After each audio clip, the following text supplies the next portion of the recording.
Gone ಫಟ್ಕ.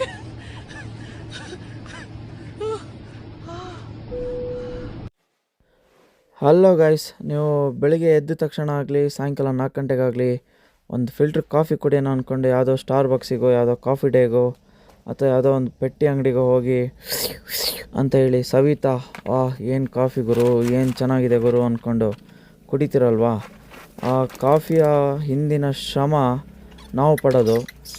ವರ್ಷ ಇಡೀ ಅದಕ್ಕೆ ಗೊಬ್ಬರ, ಚಿಗುರು, ಕಸಿ ಮಾಡೋದು, ನೀರು ಹೊಡೆಯೋದು, ಕಾಫಿ ಕುಯ್ಸೋದು, ಕಾಫಿ ಹರಡೋದು, ಕಾಫಿ ರಾಶಿ ಮಾಡೋದು, ಕಾಫಿ ಮೂಟೆ ಮಾಡೋದು, ಅದನ್ನು ಹುಲಿಯೋದು. ನೋಡಿ ಯಾವ ಥರ ಪಟ ಪಟ ಪಟ ಪಟ ಪಟ ಹುಲಿತಾ ಇದ್ದೀವಿ. ಅದರ ಹಿಂದಿನ ಶ್ರಮ ಇದೆ ಅಲ್ಲ, ಫುಲ್ ನಾವು ಪಡೋದು.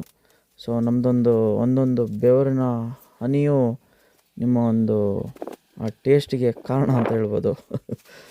ಹಾಗೆ ನಾನು ನಮ್ಮ ತಂದೆಯವರು ತೋಟಕ್ಕೆ ಹೋಗಿದ್ವಿ. ನಮ್ಮ ಒಂದು ಕಾಫಿ ಒಂದೆರಡು ಟಾರ್ಪಲ್ ಒಣಗಿತ್ತು. ಸೊ ಅದನ್ನು ಮೂಟೆ ಮಾಡಿ ಗೋಡಣಿಗೆ ಹಾಕೋಣ ಅಂಥೇಳಿ ನಾನು ನಮ್ಮ ತಂದೆಯವರು ತೋಟಕ್ಕೆ ಹೋಗಿ ಮೂಟೆ ಎಲ್ಲ ಮಾಡಿ ಅದನ್ನು ಸ್ಟಿಚ್ ಮಾಡಿ ಗೋಡನೊಳಗೆಲ್ಲ ಹಾಕೋ ಒಂದು ಕೆಲಸ ಇತ್ತು. ಸೊ ಹಂಗಾಗಿ ಆ ಕೆಲಸ ಎಲ್ಲ ಮುಗೀತು. ಹಂಗೆ ನೆಕ್ಸ್ಟ್ ಮೂಟೆ ಎಲ್ಲ ಕಟ್ಟಾದಮೇಲೆ ನೆಕ್ಸ್ಟ್ ಪ್ರೊಸೆಸ್ಸು ಮೂಟೆನ ಗೋಡನೊಳಗೆ ಹಾಕೋದು. ಗೋಡನೊಳಗೆ ಹಾಕೋಕ್ಕೆ ಬೇರೆ ಯಾರೂ ಇಲ್ಲ, ನಾನೇ. ಅಪ್ಪ ಒರೆಸೋದು, ನಾನು ಹೊರೋದು. ಹಾಕಿ ಗೋಡನೊಳಗೆ ಶಾಕ್ ಇಷ್ಟಕ್ಕೆ ಮುಗ್ದಿಲ್ಲ, ಇನ್ನೂ ಮೂಟೆನ ಗೋಡನೊಳಗೆ ಇಡಬೇಕು. ಅದನ್ನೂ ತೋರಿಸ್ತೀನಿ. ಇವಾಗಿಂದು 50 kg ಒಂದು ಕಾಫಿ ಮೂಟೆಗೆ 10,000 ಇದೆ ಮಾರ್ಕೆಟ್ ರೇಟು ರೋಬೋಸ್ಟಾಗೆ. ಈಗ ಒಂದೂವರೆ ತಿಂಗಳಿಂದ 13,000 ಸಾವಿರ ಇತ್ತು.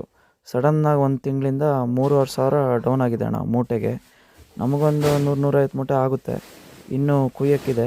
ಬಟ್ 1000 ಮೂಟೆ ಕುಯ್ಯೋ ಪ್ಲಾಂಟರ್ಸ್ ಕತೆ ಏನಣ್ಣ, ನಾವು ಹೆಂಗೆ ಮೂಟೆ ಒಟ್ಟಿರ್ತೀವೋ ಹಂಗೆ ದುಡ್ಡು ಒಟ್ಟಿರ್ತಾರೆ.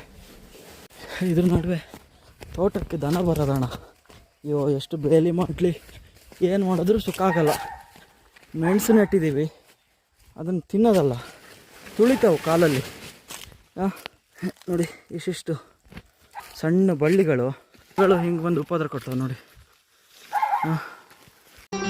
ಮತ್ತೆ ಭೇಟಿಯಾಗೋಣ. ನಮಸ್ಕಾರ.